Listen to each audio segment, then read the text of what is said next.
Back on Speed Street, packed show today.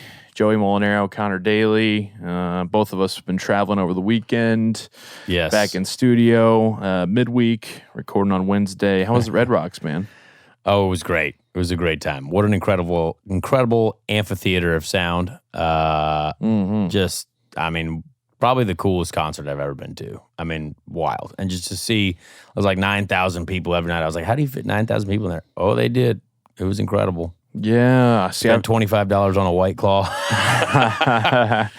Gosh, I still never been there. Oh, I've not been it's to Red worth Rocks it for sure. Yeah. Like we got to go in and check out there's like a staircase leading up to like the front of house, like where they manage all the sound and lights and all that stuff. Mm-hmm.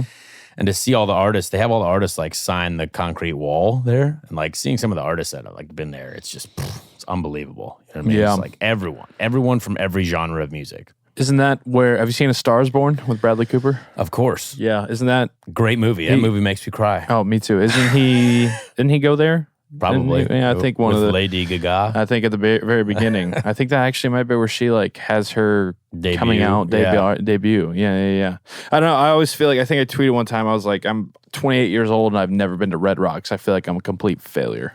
Like I don't think so because I was 29 and that was my first time there. That's true. Instagram is just, I mean, every person you know, it feels like every other weekend, Red Rocks. there's just somebody out there at the Red Rocks. They're either doing yoga or they're at a concert or big yoga community out there in the Red Rocks, apparently.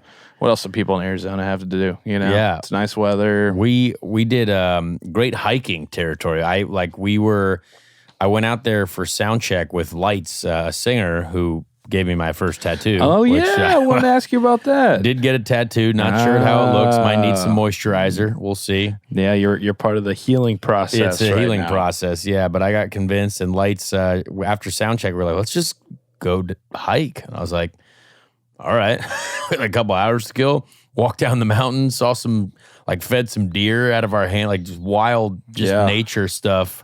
It was very, very cool. Like it was just nice to do that. But also, like it'll wear you out very quickly. Like we're walking down this hill and then walking right back up. Very steep.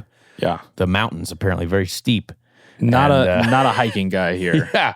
I wasn't planning on it that day. Like I was in like nice jeans and like a jacket for the concert, and now we're hiking in the wilderness. No, I never. Yeah, like I have a few people in my family that like sometimes they'll reach out on a Saturday. They'll be like, "Anybody want to go for a hike today?" Absolutely not. Why on a Saturday would I want to do anything? Like it just makes no sense. Yeah, but especially like in Indiana though too. Like it's not great like hiking territory. I feel like if you're in Colorado, you're just walking through the woods. Yeah. Yeah, like White River's there, maybe a dead body. Like that's it. Yeah, right, exactly. Okay, well, it sounds like it was a great time. Good show there. Dead Mouse put on a good one. Incredible. Dead Mouse, Lamorne, this young fella, and his lady Molly Otto. They were like very, very talented people, like 19-year-old kids just out there doing incredible things with music. I tell you what, I wish I had that much talent in just one hand, musically. You know what I mean? Oh, gosh, They were out there doing some incredible stuff. So I very much enjoyed it. So your tattoo, though. Yes, Let's get into this. At number 41. I am a tattoo man now. Yep. Right. What's the significance behind it? So it was my first Indy 500 race number. Got it. I have told people that I want a tattoo. I've wanted a tattoo for a while. But I've wanted my first Indy 500 qualifying speed, which I thought would be kind of cool. Like that would be like an interesting, like why is it 223.586 miles per hour on his arm? You know what I mean? Yeah. And then you explain, well, we were going 2013 Indy 500, whatever. And so I decided, all right, Lights had brought her tattoo equipment and like, she was like, I just want to give everyone a tattoo. Like she's an aspiring tattoo artist as well. And I was like, that's great. And so everyone there like has a few tattoos. Like Dead Mouse Joel has some tattoos. This other guy that I met who potentially one of the coolest people I think I've ever met. His name is Bryce. Don't meet too many cool people named Bryce, so you got to hold on to that one. He's a rapper on like one of Joel's songs, but also went to jail for hacking NASA, the FAA, and like every single school board in America. Wow. So an incredible, and big Bitcoin guy, obviously. And so I now feel like if anyone ever wants to come after me on the internet, well, guess what? I've got this guy on my side. You know what I mean? And Yeah. you don't want this guy coming after you. So Okay. I feel great. So he got a tattoo. Joel got a tattoo. I got a tattoo. And then Leah, who was Joel's like photographer and like the photographer for the whole weekend there. So it was just like it seemed right. You know what I mean? And our friend Jeff Gordon, who not the race car driver. No. He also got a tattoo. Thought there was only one. Yeah. So it just seemed like the right move. And you know what? I was like, we decided on this little area here, which I think is, not too bad. And I was like, you know what?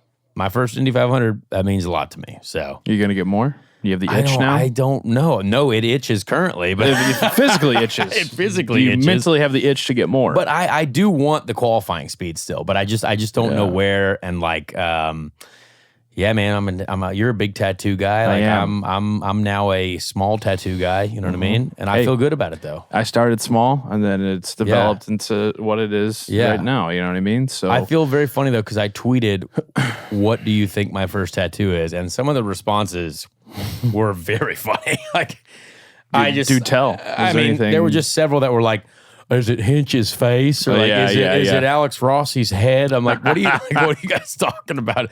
Is it a leprechaun?" I'm like, "No, it's not." Leprechaun would be pretty funny. Pretty awesome. Yeah. I mean, there is one on the back of every one of my helmets. So Did it hurt? you know what? It did not hurt as much as I thought. It's Pretty basically- meaty part right there. Yeah, but it's basically just like a weird irritation. You know what I mean? Exactly. It just kind of feels like you're being like there's a toasting going on, and like your skin is being poked. Yeah. But that's about it. Like it wasn't terrible. Did you get any because on a few of mine that I've had, it's touched some sensitive spots to where like it starts to make my fingers kind of like. No, I didn't get that. No? I did not get that. all right. But is that I mean, every day I've like sent a text to Lights as well. I was like, hey, how does it look? Is it okay? Is it all right? She's like, yeah. Yeah, it's fine. It's all part of the process. It'll start to peel a little bit. Yeah, it's part of the process. Don't I'm gonna worry, get the some ink's not going to fall off. Aqua 4 or whatever, some lotion and see what happens. I actually just got a picture of the lotion Aqua 4. Someone just text me to get some lotion on that. Got some of sucker. that. Yep. So yeah, big tattoo guy now. Obviously, we're now a team of tattooists here. So yeah. What did your mom think? Mom got a tattoo before I did in her life. So she's fine. Oh, yeah. Okay. So she promised her high school lacrosse team that if they won the state championship, she would get the Heritage Christian Eagles logo tattooed on her hand. So my mom Nice. actually had a tattoo before me. Okay. So we're a big tattoo family now. See, that's always Now we got to get Doug Bowles to get a tattoo. Oh man, that would be a great little video that we could do with him there. You think Taking Doug to a tattoo shop. I think we can get him to get the wing and wheels on his This guy, let's throw it on the shoulder. He's in a suit all the time. No little one's ever gonna see it. You know what I mean? shoulder action.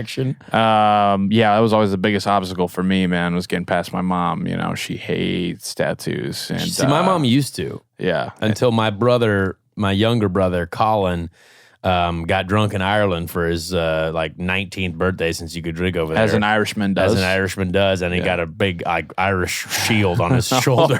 And he came back, and my mom was like, what in the world is that? Yeah. Well, I've worked my way up to where, the first two that I got, my mom was pretty pissed.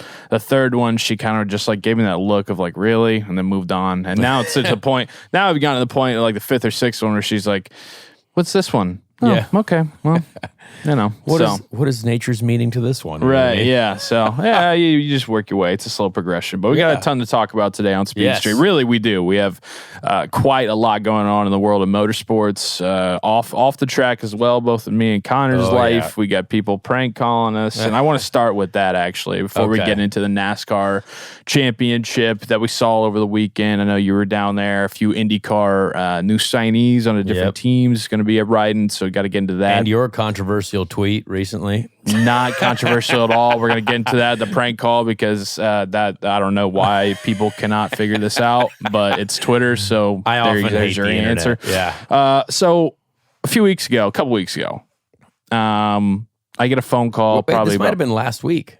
This is probably last week. Yes, Yeah. maybe. Yeah.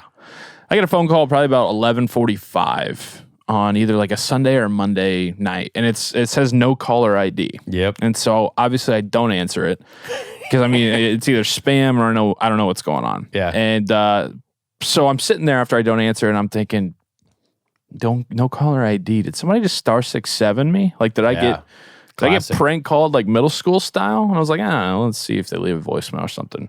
A few minutes go by, no voicemail. I'm like, weird.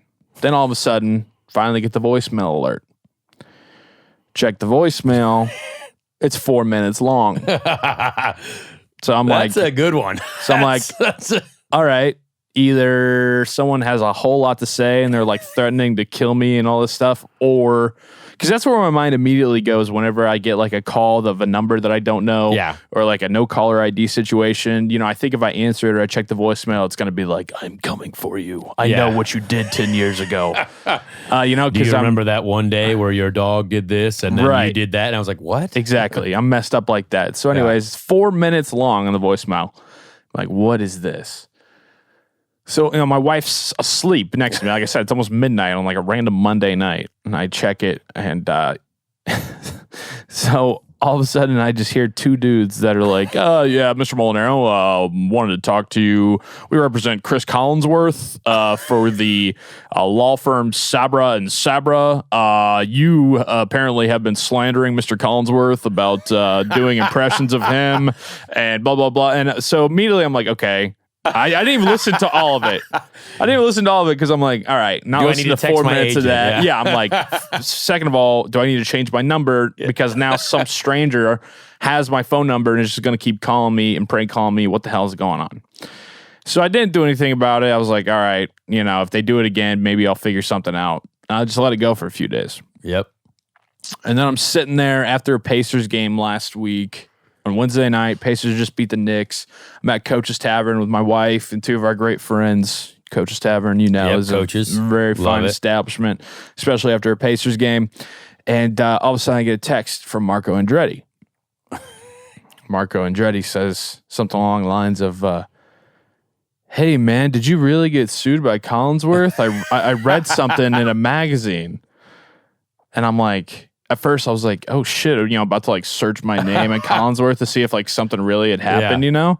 And then before I did that, then Marco follows up with about 18 crying, laughing emojis. And then all of a sudden, you know, I'm like the Zach Galifianakis gif with the numbers flying everywhere. Everything's adding up. I'm like, it was freaking Marco. I was like, you did that. He was just, so he's laughing hysterically, you know what I mean? Like, I could not believe it, man. Him and his buddies on a random drunk night decided to give me a prank call, tell me I was getting sued by Chris Collinsworth. That's fantastic. Honestly, very creative on their side. The two friends I know very well. Nick Carpenter is one of them, who I play Call of Duty with, oddly enough, whose dad went to the moon or was like an incredible guy, wildly. Actually, so he's like an astronaut? Yeah, like his dad... Carpenter, went to space, did a lot of cool stuff in space. I don't know. Okay. And then his other buddy, who's also like a comedian as well. And because I received a call that same night as well. I got prank called. And I feel like anytime, because I've been attacked by the Star 6-7 before. I get wild, you know, calls by random people. And I don't know why. Probably because I don't know why. Maybe because I've had the same phone number forever, but I'm not sure. But I get this call and they're like, hey, is this Conor Daly? I'm like, so you answered your call. Oh, absolutely. I was also at Coach's. No. You were at Coach's when you got the call. I was laying in bed. Yes, I was at Coach's when I got the call. Got it. And I was sitting next to Taylor Tannenbaum. Oh, nice. Local news lady. Yep. And we were talking about sports, and there was also a lady there who worked for the Colts, which is very funny. And I was like, guys, I'm going to take this just to see what happens. And so we're sitting there, and he's like, they're both like, hey, our daughter says that she met you at the Revel nightclub last week. And I said, oh, yeah, is that right? Revel, huh? Nice. I play right into it because I'm a little bit concerned because I was like, well, I know I was not home last weekend, but let's adventure into this. I said, and I also said my name was Steve. Nice.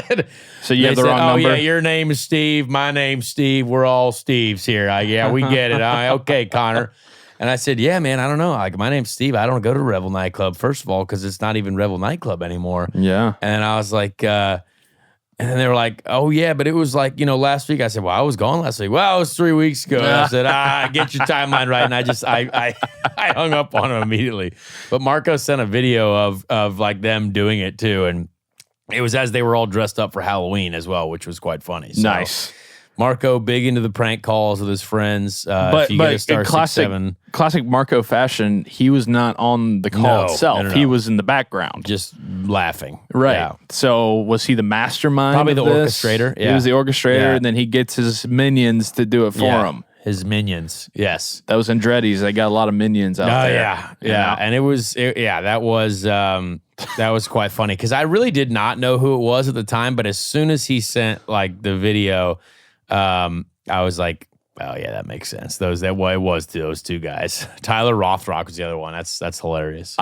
So like I'm sitting there and I have such a relief come over me when I'm at Coach's You're Tavern. Not getting sued. Yeah, well, one, I'm sitting on this seat thinking either one, I'm getting sued, or two, it's one, it's definitely a prank call, right? But I'm like, my big worry is who the hell has my number and who's giving out my number. Yeah, got to figure out that. But then two, maybe I am getting sued. I don't know. And so then all those reliefs went away, and yeah, we all had a good laugh about it. But Marco, you got to watch out for that guy. Yeah, watch out for him on the phones. He'll, he'll get you.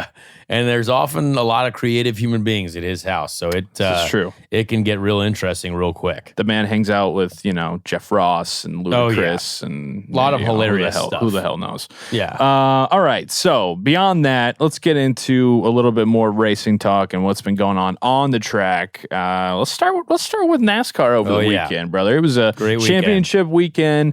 Down there in Arizona, looked like beautiful weather. You were down there. Yep. Thoughts on both the Xfinity and the Cup Series? Oh man, I thought like I didn't see the Truck Championship to finish up that because I was on Friday and I was still in Colorado, but that was a great race apparently as well. And then the Xfinity race I was there for was just awesome. I mean, it came down to the, basically the last lap. Absolute Daniel photo Hemrick finish, I mean, incredible. Yeah, I mean, that's exactly what you want out of a championship. You had Austin Cindric, who was doing everything he could to defend from Daniel Hemrick, and poor Daniel Hemrick has never won a race, and then he wins the race and the championship at the same time. I mean, you couldn't think of a better way to do it. I don't really know the guy, but I was definitely very happy for him because, like, I've finished second before, and it sucks, and he finished second, like, 10 times in a row without winning. And I was like, that's a very Vitor Meira-esque stat. Like Vitor Meira in IndyCar finished second like 100 times or something like that, and he never won a race. And that was so sad. Love hitting doubles, but you got to knock it out of the park every now and then. Exactly. So yeah, that was a great race. I mean, absolute photo finish. I think Phoenix is such a great track for NASCAR. And the crowds there every day were awesome. I mean, such a great venue. Phoenix has become very cool. I mean, just like it's like a football stadium now, but it's like all fit into one area, but you still have turns 3, 4. It's just interesting the way they've set it up, and I thoroughly enjoyed watching the race there. And the Xfinity race was great because it was at night, and then the Cup race began the next day, and like the energy for the Cup race. I tell you what, NASCAR really does an incredible job. Like it felt like you were showing up to, Super Bowl Sunday, which it was, Championship Sunday for those guys, but like just like the atmosphere, the crowd, the people. I mean, they sold the place out. Not many series are doing that really for like oval tracks nowadays. I mean, we get large crowds at all of our events, but like it doesn't look like it all in one place. Whereas like this looks like you go to a football stadium and it's packed because it's all the bleachers, right? Right. So again, Cup race was awesome. Got to hang out in Chase Briscoe's box until he got taken out. He got wrecked, and then we were in Cole Custer's box, big 41 tattoo guy. Obviously, I was respecting the 41 car. There you go. And yeah, man, it was a great race. I mean, the 4 championship guys, you had Denny, Martin, Chase, and Kyle just battling out the whole time. Yep. Which I still find there's like a conspiracy side where you're like, why is it only the 4 championship guys that are the fastest guys right now?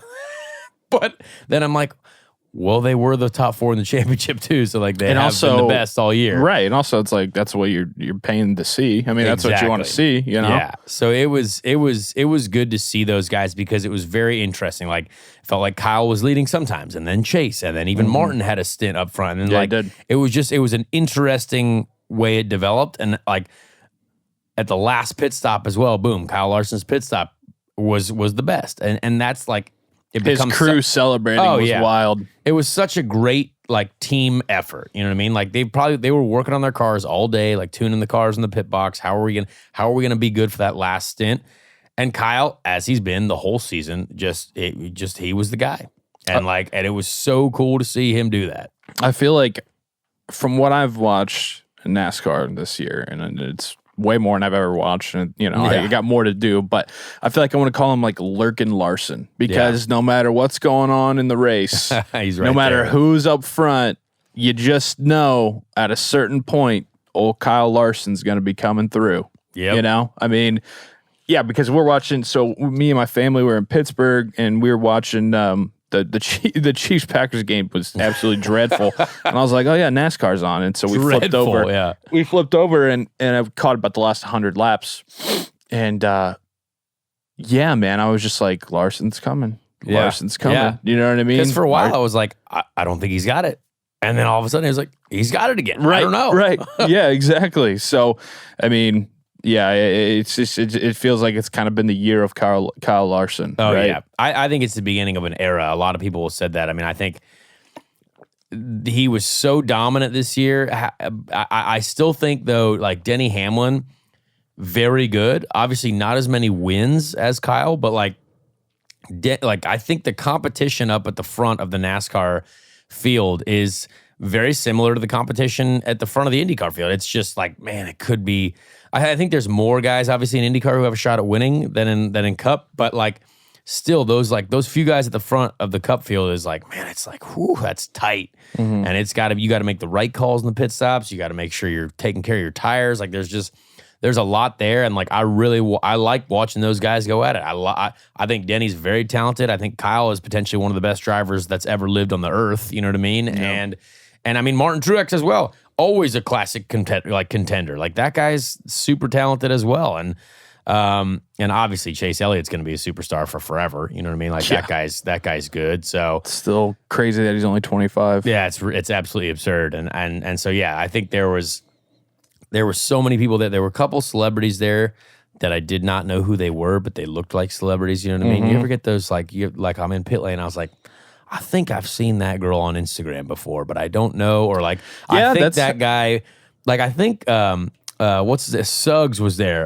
Terrell Suggs? I think Terrell Suggs was probably. there. I saw Suggs shirts and I was like, shoot, I know that guy. Yeah. That would make sense. His last stint in the NFL was with the Cardinals, and he went to Arizona State. There you go. So he's out there. Yeah. So there was a lot of people out there, which was awesome. I mean, great time. Yeah. And I was just along for the ride with old Marco. We went to L.A. afterwards as well. And, I got to see Tony Stewart on the grid before the race as well. Tony was nice. I said, Tony, when we going to Vegas again? Did you mention our show? Did you say, hey, you got time to hop on? Come on down to Speed Street? I was trying to ask other questions about my future in NASCAR. You know what I mean? I don't know what was going on there or what I could do in NASCAR racing. Right. Tony's great, though. I like Tony a lot. He's such a funny guy. We'll try to get old Smoke on here. Yeah, we do have to get Smoke on the podcast. I think that would be wildly entertaining. But he's also trying to set up an NHRA team. He's trying to do about 10,000 things at once. Busy guy. Run the SRX racing series, you know what I mean? Yeah, absolutely. There's a lot going on there. Yeah. But yeah, NASCAR, great weekend. Great way to cap off the season. Cap off a whole era for those cars. They got new cars next year. Yeah. So it was cool, man. I really enjoyed being there for that, and saw Scott Speed there as well. Scott Speed was on the grid, legendary Formula One American racer. He was a NASCAR guy as well.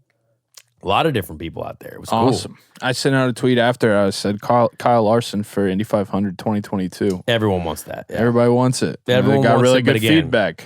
Let's make it happen. I mean, it would be fantastic, right? Yeah. But I think it's got to be, he's going to have one of the best seats, right? He's not going to do it with some, like half budget situation. Well, it's obviously going to get well funded, but he's either going to do it with Penske or Penske. I feel like, you know what I mean?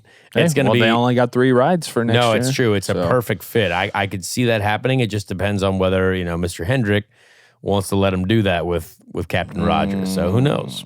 Yeah. A lot of politics in the sport as well. You know what I mean? Yeah, big money guys. Politicals. Big money political guys that we don't have any control of. I also sent out a tweet last night, and we got to talk about it because this is just the most ridiculous thing ever. Very controversial. I got many people texting me last night saying, "What's your boy up to?" Or like, "What's your boy doing?" Like, and one of them came from Alex Rossi. A couple other of my friends, I said, "Hey, let's calm down here." Well, I had to set them all straight. I was like, I defend my guy here. It was fairly obvious what I mean, people just choose to just believe and just ignore what is real and believe what they want to. Yep. I sent out a tweet because I'm thinking about it last night. Last night was Tuesday night was tip off of college basketball. Yeah. College basketball in November. It's kind of college basketball's month besides March, right? November, you get all these crossover games, you get big games. It's the used to have the 24-hour marathon of college hoops, Thanksgiving Day, Thanksgiving weekend, right? Like that's a good one. November is a very big college basketball month besides March, right? Yes. March Madness is the thing. So I was thinking about it and I tweeted out, best sport months that aren't the playoffs or the tournament, Yes. Because obviously, again, college basketball, March. Major League Baseball, October with the playoffs and the World Series, right? A lot of people in the NFL would probably say January with the playoffs and the AFC Championship and all that. So I tweeted out the top 5, and there was not the month of May and the Indy 500 on there. Again, I made the statement last night. The month of May and the Indy 500 is the world's largest sporting event. It is the World Series of IndyCar. It is the Super Bowl of IndyCar. Oh, yeah. It is the March Madness of IndyCar, all put into one. That's a given. We're not talking about that list. That's a different list. Just That's like top elite events. You know what I mean? Yeah. It's a different list. And just like how I put, December NFL or December NBA, right? NBA is great in like the month of May because it's playoffs and it's you get day basketball and it's exciting, right? Like that is the point of the list. Like college basketball in November was my number 1 because it's not the time of year for it, right? It's not March Madness. It's kind of like a hey, November, what do we got going on? Oh, we got college basketball going on. Exactly. You know what I mean? Yeah. October for college football. The tailgates are great. The weather's getting good, right? It's not like sense. That's when people are on the rise. You can maybe lose a game in October, bounce back. Like October is a great month for college football. That's not your typical when you think of like, oh yeah, college football, right? And people were just losing their mind. Graham Rahal, Alex Rossi, James Hinchcliffe, all tweeting at me. Chris Burton from, your podcast partner would disagree. I'm like, guys, I fully am aware that the month of May, I've been on record saying this multiple times, and I will continue to be on record. The month of May in Indianapolis is unlike any other. Yep. But because that is the pinnacle. Yes. That's the pinnacle. Just like March Madness is the pinnacle of college basketball. Yes. We're not talking about those. It's different lists. I love the defense here. I respect it because I often go to the internet and I see, or something that I've put, I was like, do you guys like let's say have you ever had this happen where you put up an Instagram photo or something like that and like you're talking about what is in the photo and then someone immediately comments like, oh hey, what happened here, or what's this? I was like, read the caption.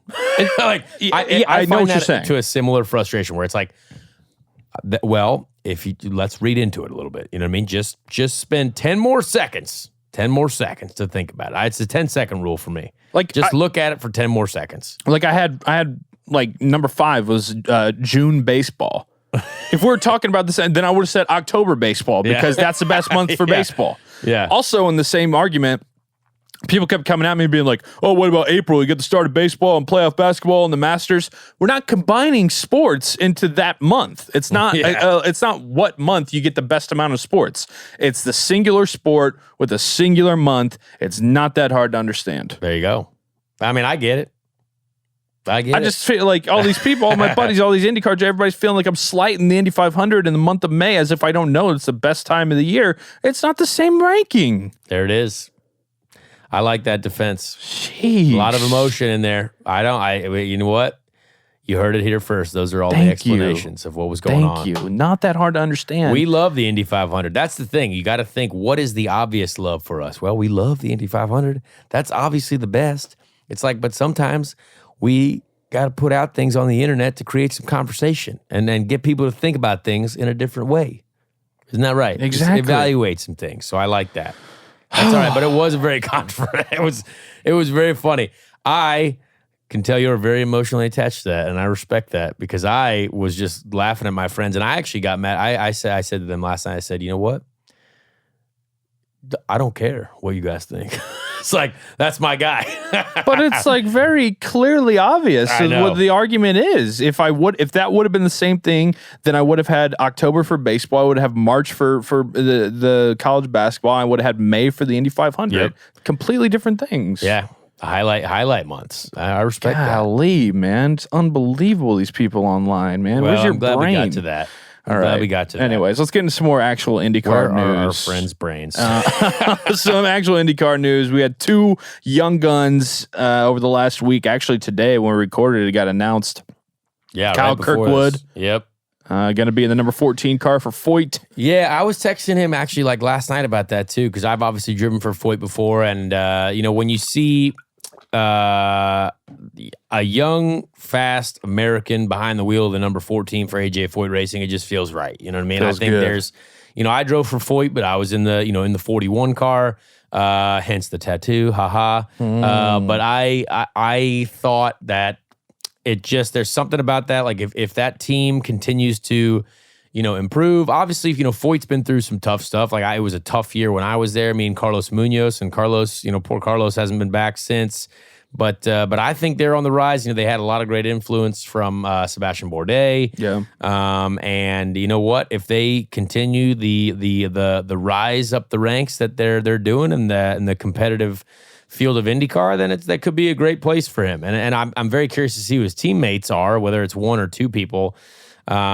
Because obviously, he'll need to learn from some people, and maybe there's a relationship that he's got with other teams and technical alliances or whatever. But it was cool to see because I think a young driver getting a shot. I always wanted a shot, when I was aspiring and in Indy Lights and all that stuff. Yeah, and he got the shot, so it's going to be cool. Not only did he get the shot, but Devlin DeFrancesco getting the shot with Andretti taking over our buddy Hinch number 29's ride.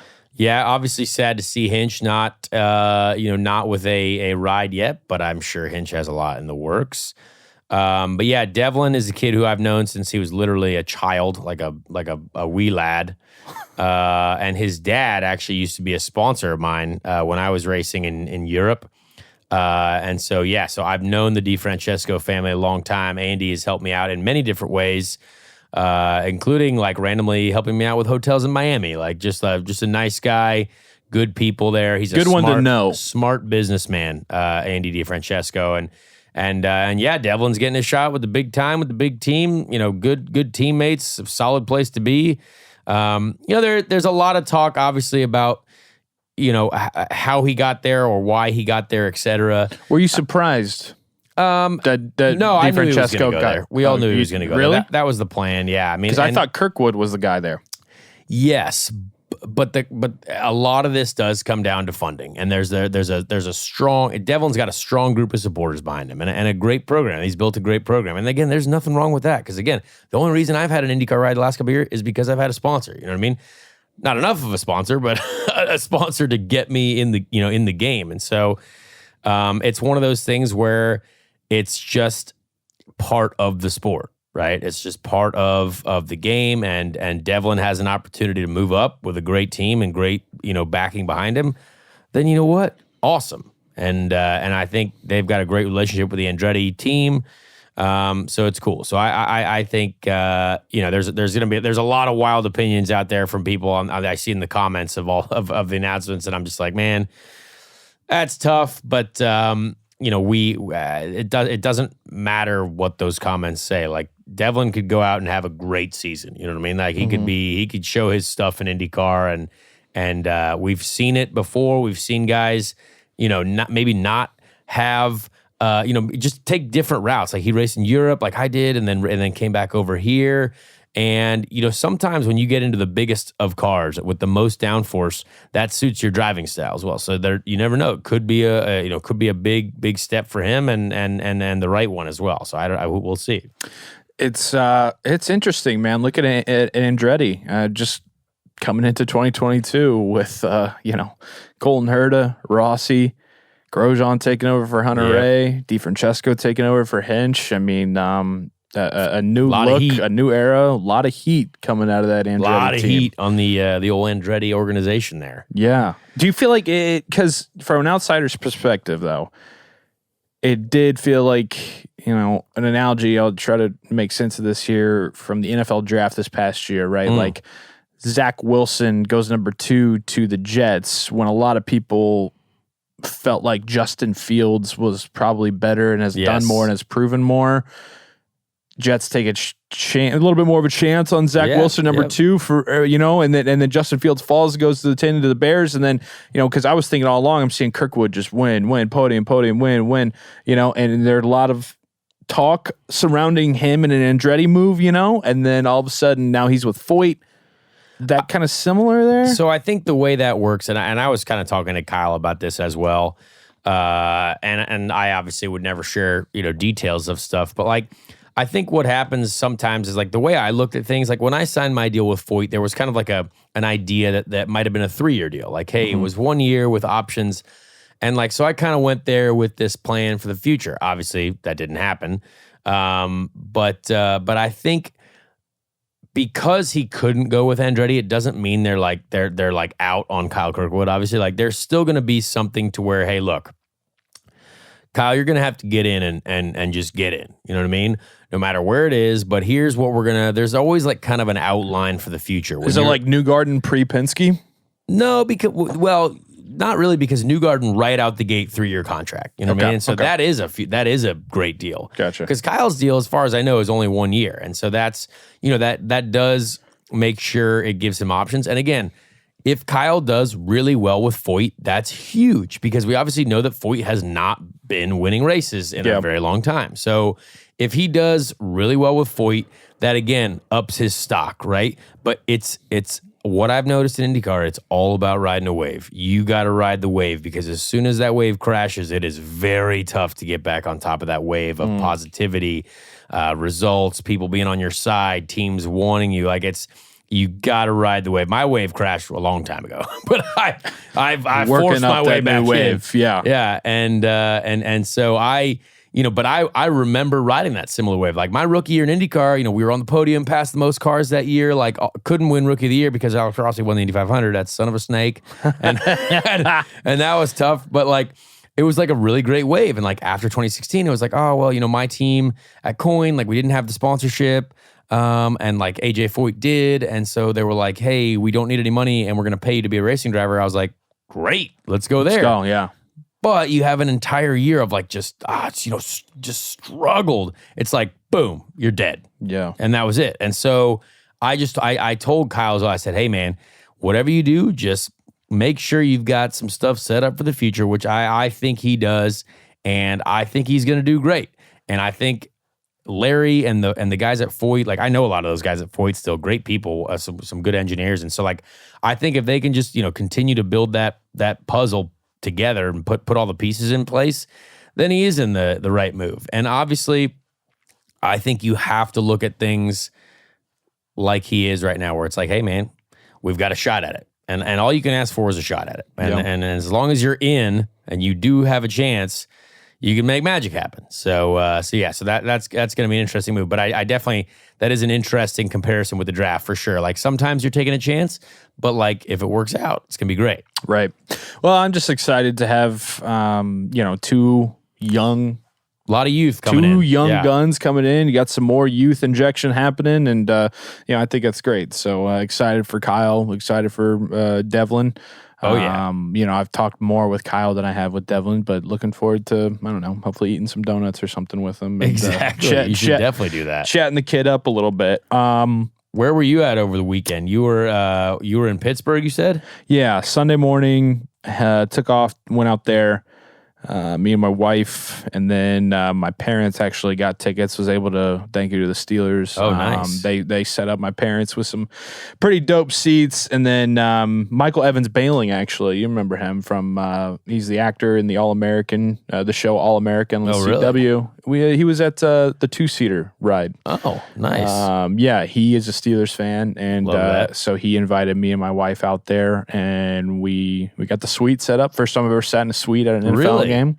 Those are nice, man. Great food. Did they have good, did they have good cookies? You know, I didn't try the cookies. Because the Colts suites always had just incredible cookies. Yeah. Oh, my gosh. See what happened. You know, I like to get into the game early, especially for a Steelers game. Oh, yeah. So me and Riley got in there. We were the first ones in there.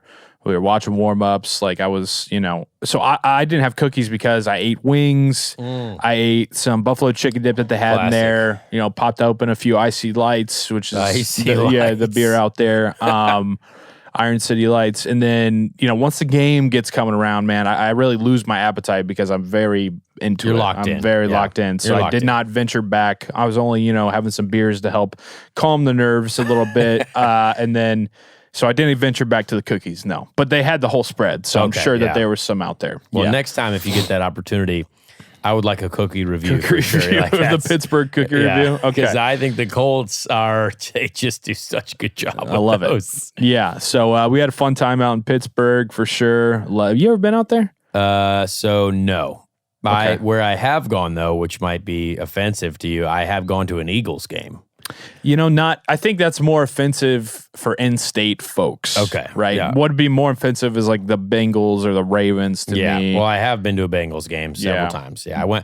I actually, one year, because I grew up obviously a Colts fan, but I also liked the underdog story. So I don't know if I've told this story before, but like I'm also a Bengals fan because when I was growing up, they didn't win any games. Like they had no wins. They were not good. Yeah. Tough era for the Bengals. Like a lot of different quarterbacks. You know what I mean? Really difficult era.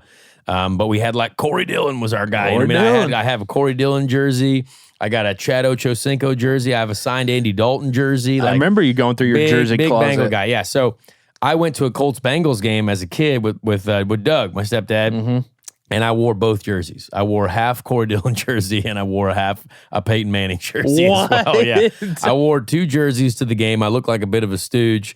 All the people around us were kind of like, oh, like that's offensive, but we get it. You know what I mean? So I was definitely cheering for both the Colts and the Bengals down there. But yeah, when I went to an Eagles game, very wild experience for me. I forget, they might have been playing the Steelers. I'm not entirely sure. But it was a very aggressive atmosphere. There's one thing I remember about Philadelphia is that like every single player on the other team that got introduced, they would shout, "Sucks!" after they announced him. Nice. So it was like, let's go with like an old school Antoine Randall sucks. You know what I mean? Like something like really. I was like, oh my gosh. Yeah. These people really hate the other team. You know what I mean? It was a wild experience. But I would love to go to a Steelers game at some point. It was, so it was like my 7th game at Heinz Field. And usually we don't stay the night because we usually would go to like a 1 o'clock kick or even maybe like a 4 o'clock kick and we'll just hightail it back afterwards. So that was only my 2nd night game at Heinz. And my first night game was quite literally 20 years ago in the inaugural season. Oh, wow. Monday Night Football 20 game. years ago. Yeah, 2001. Shoot. So I was only 8, so I remember it, but I don't remember like being able to really take it all in. But that atmosphere on Monday night, I mean, the place was rocking, it was humming, it was just a different energy. You know what I mean? Different energy for sure. So it was really fun. A lot of fun out there in Pittsburgh. I want to get to something before we get into some of the questions. Hopefully that we got. Could you pull up Paul Tracy's Instagram for me? No. That's always kind of a scary request. Place to go.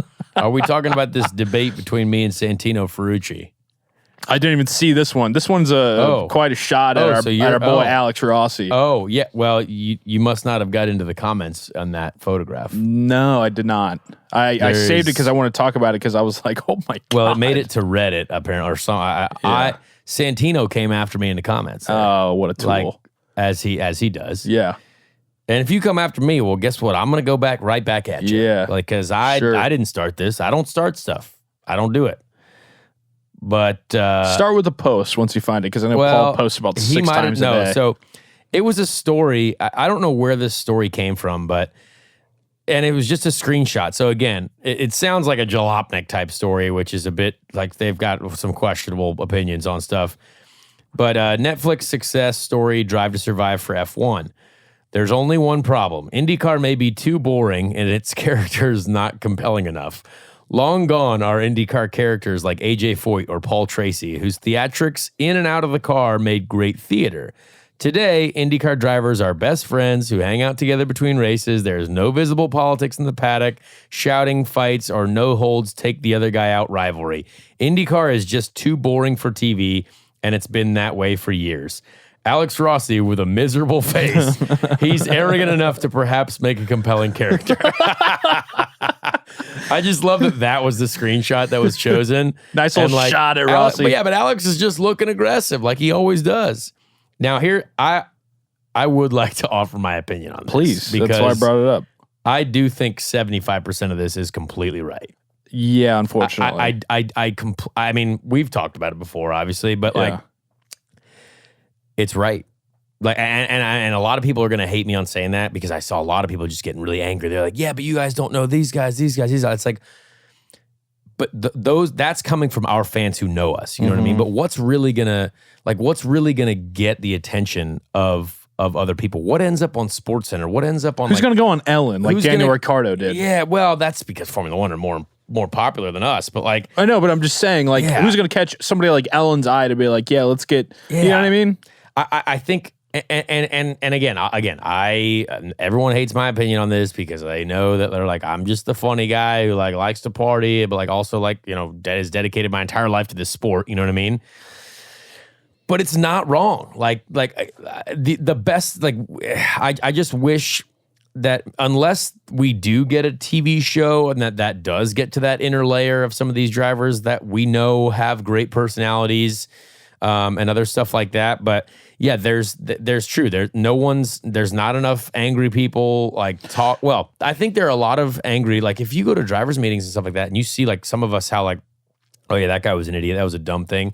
Like we talk about that between ourselves, but no one ever says it like in interviews unless you're Elio at the end of the season, which was awesome. You know what I mean? See, now that the more I'm thinking about it, that's what I was just about to say is I know in these driver meetings, I know behind closed doors, I know inside the paddock, not maybe out, out front of everybody, but I know those conversations happen. I know that you guys are in there. And somebody pisses you off, you're saying this motherfucker, you know what I mean? Like, I know that's happening because you guys are professional, competitive, just alpha males that are behind 220 mile an hour race cars. Like that happens. So my thing is, just nobody knows it yet. So if you were to get one of these shows and then you have that and then all of a sudden you're putting together a documentary style or a reality show, then all of a sudden people who are watching it are like tweeting about it. Then all of a sudden you find out, oh, well, Santino Ferrucci was talking mad shit in his trailer, or Alex Rossi finds out that Elio Castroneves, besides the interview, was going in there and calling him, in his driver's meeting. And then all of a sudden, then people get more pissed off about it. So I'm like, maybe you got to put, instead of walking before you run, maybe we need to run before we walk a little bit. But I completely agree because guess who didn't know about any exciting F1 drivers before the Netflix Drive to Survive? All of America. Exactly. You know what I mean? Exactly. So what makes this article even relevant? Because we didn't know anything about these Formula One drivers before they got a TV show that like brought them into that was really well edited. You know what I mean? So like, yeah, you can make terrible comments about like, oh yeah, IndyCar drivers are too boring, whatever. But it's like, well, I know they're not. You know what I mean? Like we all know the people that. know. Oh yeah, but like fans maybe we do need a show to get deep into everyone and be like, hey, this is actually awesome. You know what I mean? And so I completely see that, and I think the article was very unfairly written because again, if you looked at F1 before the Drive to Survive series, boy, you'd have to dig deep for like some excitement to follow because certainly in America it wasn't popping. And now you have, massive, massive interest in Formula One from America. And guess what? Because Americans want to be really entertained. You know what I mean? See, and that's like on a very, very small scale from my own experience. I've had the pleasure and the opportunity to be able to do segments like with people like yourself and Hinch and Rossi and Graham Rahal and Jack Harvey and Joseph Newgarden and a whole bunch of guys. And I've had so many folks, whether in person, online, or text me, and it'll be like, hey, I really enjoyed the Conor Daly interview segment because I didn't really know that about him, and now it gives me something to root for. Hey, I didn't know much about Joseph Newgarden, but I thought he was funny and relatable when you talked to him, and now I'm like, oh, I kind of want to see Joseph Newgarden win. So what I'm saying is that is a very minute scale from my platform to what a platform like Netflix or whatever else could be. But again, it's just these people being able to say, oh, I hear Joseph Newgarden talk for more than 30 seconds to Kevin Lee about what went wrong with his engine. I like this guy. You know what I mean? Yeah. Exactly. So I don't know. I think that I agree. I think that was a little unfair, and I think the opportunity is there. It's just about having the opportunity come about. Yeah, and again, to get deep into these comments, which if you didn't, there's thankfully not a lot of people saw this because I don't really care about this stuff and don't really need to see it go far. But I have questions. What's Ferrucci smacking about? So the first thing, someone had commented on this, they said, I don't see anyone fighting in F1 personalities, and he tagged a bunch of guys with personalities. He tagged Patricio, me, Will Power, and Elio, which I was like, yeah, those are guys with personalities. Santino then responds, true, it's boring, but CD is a wuss and only there because you know who. Can't want to be back next year. So he can't spell words either. Which so he was drunk. Sad. So he was drunk which commenting. Is probably what's happening. And I have one question right out the gate. Who am I there because of? Do I have a rich family member that I don't know of? I don't know. Because they would be writing the checks if that were the case. And am I there because of Doug Bowles? How is that even possible? Because politically, he would be fired if he was helping a driver. Doug is a lawyer. Doug knows how life works. Right. He's not an idiot. And I found that to be potentially one of the dumbest things that he has ever said. Because everyone knows that I am not there because of any one individual.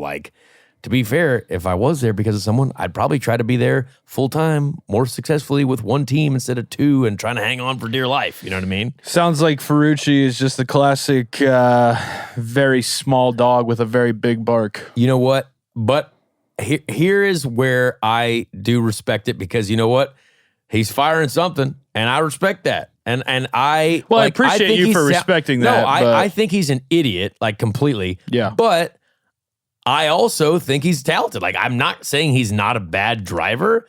I think he's made some bad choices in his life. I was going to say, from what I understand, he could use the help of somebody like your stepdad. He's crashed a lot of cars, and but to be fair, he's had some good finishes this year. Good for you. So I said, I'll read you the comment string, right? Mm. I'm wildly curious as to who that might be. Fill us in, oh wise wizard of the sport, which is obviously a little interesting. Yeah. And then he said, all jokes aside, you're the wizard, my guy. How you can stay in a seat when your best finish was my worst and I was part-time with no testing is a shocker. Please show me the way. Oh, here we go. Yep, I get it. Had bad results this season, Santino. Completely agree. Led more laps than you, whatever. Still have more trophies than you in IndyCar. No big deal.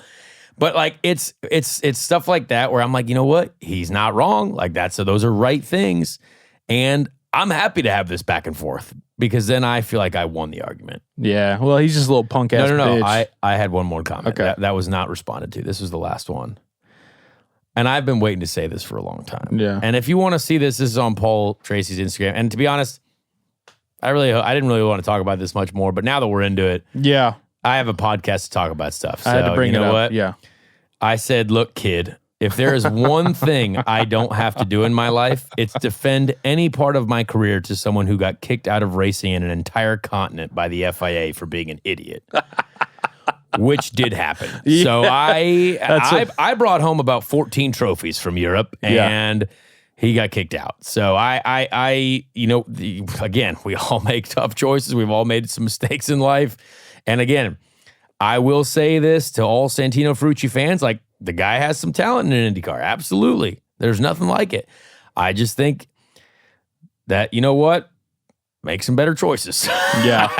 I don't know. And you know what? I've made some dumb choices. And again, he's right about all those results things. I don't care. Like, I have plenty of results to stand on in my life and championships and all kinds of stuff. I've won championships, races, and all. I mean, I'm happy enough in my life. You know what I mean? But yeah, you know what? No one else is going after anyone on the internet like that. So as he said to me after the Indy 500 this year, he's like, hey, man, I think it's great for the sport what we're doing, as I kicked him out of my nightclub table. But I mean, he's not wrong. Like, he's not wrong. Well, I was just surprised. But again, I'm still not a fan. I was just surprised when he showed up at Envy afterwards, not because of your rivalry, but because I was like, I hadn't seen him in person before, so I was like, oh, they allow 13-year-olds in this place? This is crazy. And again, Ferrucci, you got a problem? Well, then aim super high, buddy, because I set my drink on top of your head. Oh, man. All right. This has become the Santino Ferrucci. Well, I'm just saying. You know what? It's tough. Hey, but again, you gotta respect him. You gotta bash my friend and my podcast partner. Then I'm not gonna just sit on my hands. That's true. That's a good point. You come after us, you better be able to take the heat. Okay. Do you have questions that we can get into? I'm admitting. Oh yeah. All right. We got a couple questions. Finish up with some questions here. So I asked. It was kind of late. There was actually a question on thoughts on Matty Brab's testing in Indy Lights. Matt Brabham, you know Matt Brabham? I do not. Fill me in. That was before you got in, but he did an Indy 500. He won the Indy Lights Championship, I believe. He did not get a full-time ride in IndyCar, which I think he did deserve. I think Matt's just doing everything he can to be in the car. Bagel Man 420. That's the guy who asked that. Okay. And I like Matt Brabham a lot. My mom is best friends with his mom, and great people there. And he just won a Trans Am race over the last weekend, which was really cool. So yeah, I'm not really sure what was like. It wasn't really widely reported that he was in Indy Lights testing again, but he's got a lot of experience in those cars, so it makes sense. What's 22 look like? I don't know. We'll see. Do you really not know? Or I really don't know. Yeah. There's a lot of options on the table. I might still do a couple races this year in a series that is a lot of fun.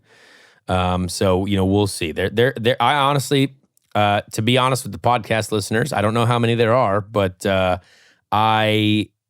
it could either be exactly the same thing that I was doing last year or something wildly different. So we're kind of just walking down the road of figuring out who's going to be supporting us and who's out. So this one is from B. Kai's ST1. How did the Force India sim compare to the current Dallara Chevy / Honda sims? That's actually a great question because I was the simulator development driver for the Force India Formula One team back in like 2012 and 13, which obviously sim technology wasn't as high as it is now. But actually it's pretty similar to what we use at Chevrolet. The model that actually Chevrolet uses, I tested in England for Force India because it's called an Ansible platform, Ansible Motion. And Ansible had us test a simulator in England, basically trying to sell one to Force India for their platform. And we ended up at Force India when I was there with a Cruden platform, which was this wildly large thing developing. And I don't know what they have now, but yeah, it was, the simulator technology now I think is even better, but it was really hard to beat the McLaren sim that we were on in the basement of the McLaren factory. That was a really, really impressive one. And but I think right now they're pretty similar. But again, I haven't been on a Formula One simulator since 2013. So long time. I guess these questions are actually, that's a good one. Can you talk a bit about your time in Europe? I heard it from Joseph's point of view, but not yours. This is from Damian Garcia 7. Joseph and I spent oddly different times in Europe, but we were there for obviously a month together doing the Formula Ford Festival. And actually, it was really cool. We did the Formula Ford Festival and the Walter Hayes Trophy, 2 Formula Ford races in England together as teammates in 2008. And there was a Team USA scholarship just over there right now, actually. And another American just won the Walter Hayes Trophy, which was great. I think his name is Max. I'm not sure, Esterson or something like that. So good for the Team USA kids. But I mean, I had an interesting time in Europe. We were on the podium a lot, on pole, won races, fought for championships against, some of the best drivers in the world. 2011, 12, 13.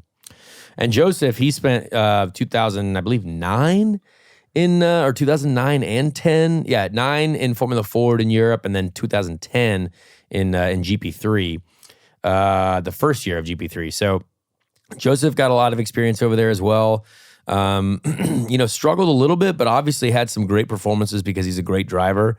But again, it's tough for us over there. It really is tough for us. So why? Just because we're not liked. Like that's it. They don't like the Americans don't like. Yeah. Even off the track, but also you got to be with the right team. Like if you're not with the right team, you're going to do average. And there's only a couple teams that have the ability to give you the best stuff, that have the support from, whether it's Formula One team or whatever else. Yeah. So it is interesting. It is definitely interesting. But like when you guys are off the track, like you're at the market or something, they kind of still look where they're out on us. Really? Yeah. All around? It's God, just that not. sucks, It's just dude. not. It was not as an enjoyable environment as racing over here for sure. Man, it's just tough. Brady McKay, are you going to try the Xfinity Series next year? Probably not, unless someone gives me a road course ride. That'd be awesome. AJ Hobson, going to start streaming more often? Yes, I'll probably stream tomorrow on Twitch. Come on. Twitch.tv/ConorDaily22. We're going to go racing there. Nice. This is a question for both of us, I think. This is from Nate A, or N8HN_A. If you were to attend Comic-Con, who would you like to cosplay as? You're a big Star Wars guy, right? Yeah. I would cosplay as Mandalorian. Oh yeah, that's pretty neat. Big time. I already have the helmet. Yeah. So I would have to do a lot of work to corral the whole shebang for him. Yeah. But I have the helmet, and that'd just be badass. What about you? I would like to go as one of the Thundercats. You You remember that show from a long time ago? Like the little tiny cats? No, the Thundercats. Oh, those guys. Remember that? I don't know. That was just the most random thing I could think of. And I thought I watched that show on Boomerang when I was a kid. You remember Boomerang? Oh, yeah, dude. I remember Boomerang. Thundercats? Now it's coming back to me a little bit. Or like Gundam, like the Gundam Warriors, the Gundam things. Remember Gundam? Or whatever, Gundam something? No. Dude, what childhood did you live, man? I Gundam? Gundam. And they were like giant Transformers, but like cooler. Oh, they were like the Kmart version of. Yeah, it was like the poor people version of Transformers. Yeah. Yeah. Okay. Anyway, that's the most random thing that I could think of. I don't really actually know that, but boy, I thought a little Thundercats reference and Gundam would be hilarious. Nice. Traveling my first Indy 500 this coming year. What are the best places to eat in Indy? This is from Medware7. Ooh. Let's give your favorites here first. Well, it totally depends on how long you're going to be here. So if you're going for the week, or if you're coming for Thursday, Friday, Saturday, I'd say start Speedway and then work your way out. Yep. Main Street on Speedway has a good little setup. It does. They've really revamped and really got a lot of stuff. I mean, Brazzini's Pizza is right down there. Phenomenal. Oh, yeah. I enjoy a good mug and bun. It's a classic place. Go get some huge onion rings. That's right down the road in Speedway as well. I've heard Working Man's Friend is very, very good. Yeah, that's a classic one. You got to go there. But then when you go downtown Indy, I think you got to hit the Eagle, right on Mass Ave. Mm-hmm. I think you got to hit. If you're into tacos, Bakersfield's pretty good. I think you got to hit Fat Dan's to get some wings. You listed pretty much everything in the whole city, pretty much. So, I so that's all the restaurants. I love when people ask that, dude. I love the places around here. I like to put adventure around as well. I mean, like I love a lot. Can't forget the Oakmont. Can't forget Oakmont. Oakmont's rolling. If you're into brunch and that sort of scene. Also, Italian food. Go to Myelina's in Fountain Square. You'll thank me later. I need to go there. It's great. That's good. Those are good recommendations, honestly. We still got to get to the random Indy 500 driver of the week. I did have a question, though, speaking of Europe, which is hilarious, from Ian Court Racing. How much out of 10 do you miss being in England, and why is the answer 0? Which is hilarious. England because sucks, I lived in England for 3 years, and I did enjoy parts of it, but for sure it made me appreciate home. I would love to go back because I haven't seen some people that I knew there in a long time. I miss a great curry, a little Sunday curry. That would be awesome. Indian food was the best ever over there. Do you have a good British accent? You pick up one? No, I did not. I'm more Irish, 3 years now ago? I'm real Southern. 3 years? You couldn't pick up a little bit of it? No, man. I didn't want to speak British. I was trying to be American over there, you know what I mean? I was like, hey, you guys have a McDonald's around here? You're just walking around in a cowboy hat. Yeah. You guys got the BK Lounge anywhere up over here? No. You Taco Bell? No. I mean, well, they did, but like, I just not as much. Okay. So let's get to the random Indy 500 driver of the week. Okay, I got internet. The Ricky Treadway random Indy 500 driver of the week. This one I went with the 1999. Okay, closer to us. Yep. Indy 500, which was very similar to our buddy Stan Waddles. Now, this is a name though that I don't think I'd heard before. John Hollinsworth Jr. Whoa. Yeah, and I feel like I should know this name, but I was only 8 when this race was going on. Let's see here. So John Hollinsworth Jr., the 1999 Indy 500, I don't think it went too badly for him, but I don't know much about John Hollinsworth. Does he have a Wikipedia? Hollinsworth, Hollans Worth. Oh, okay. I'm spelling HOLLANSW. Here we go. Race car driver. There we are. Now we got a Wikipedia page. All right, let me tell you about him. Yeah, I don't know anything about him. He's born in 1958. He's a former driver in the Indy Racing League. He raced in the 99 to 2001 seasons with 12 career starts. 12, all but 2 of them in 1999, including the 1999 Indy 500. His best career finish was at the 1999 Pikes Peaks Raceway event, where he had a podium finish. Colorado. Let's see. Let's get down to the American Open wheel. He don't have his Indy 500. Oh, wait. Here we go. Maybe. No, I'm not getting the Indy 500 That's all right. results. I think in here. 1999 he finished in the top 15, or maybe I don't know. I googled something and it was all right. Let me look at the 1999 John Hollinsworth 500 results. So now, I got it right here. He finished 13th. Nice. Good for him. Didn't you finish 13th this year? I did finish 13th this year. Yeah. Yeah, I see. I like learning about these folks that I did not know. Well, because I was alive for this race, you know what I mean? And there was a lot of people that I do know in this race, but here we go. Oh, dude, what the hell? That's all right. It's fine. Well, I'm just going through the names here. 1999. I mean, you had names like Scott Goodyear, Scott Sharp, Davey Hamilton, Robbie Buell, Robbie McGee, top 5 finish at the Indy 500 that year. Robbie McGee, great guy. Art Lyondike. Billy Boat. Old Bill Boat was in there. Scott Such Goodyear. a legend. But we got to save some of these guys for random yeah, it's true. Running through him, you had an Unser in there, though. Hey, our boy Stan Waddles. You're right. Yeah, there he Stan is. was in there. Old Stan Waddles. Man, that's a pretty full field there. That's nice. Yep. All right. Good deal, man. Well, we got into a lot today. We did. There was a ton Internet to talk debates, about in the arguments world of on motorsports. The Instagram comments. And I think it's good. So be sure. Well, again, thanks to our friends at the Shop Bendy, Brian Kelly. Love you guys. Locations in Broad Ripple as well as Carmel Clay Terrace. Appreciate the logo design and all the best indie gear out there. Love you guys. Also, we are on Spotify. We are on Apple Podcasts. You can watch the video form on YouTube. Joey Molinaro. I have a whole playlist of Speed Street and where you can see me and Conor go back and forth. Literally watch us go back and forth there on the video version. But again, please follow us on Apple Music or Spotify, whatever is most convenient for you. Leave a rating. Leave a review. We keep getting more and more. I think we're up to 30 ratings now and probably like 15, 12 reviews. Let's do it. People are enjoying it. They're saying, funny combo, good insight, appreciated, good chemistry. So if you would go ahead and do that, because again, when people are searching for new podcasts to listen to, that'll help the algorithm put us up there by you guys leaving a rating and review, because they'll be like, hey, a lot of people like this. You should like it too. So follow us there. And we'll be back next week on Speed Street.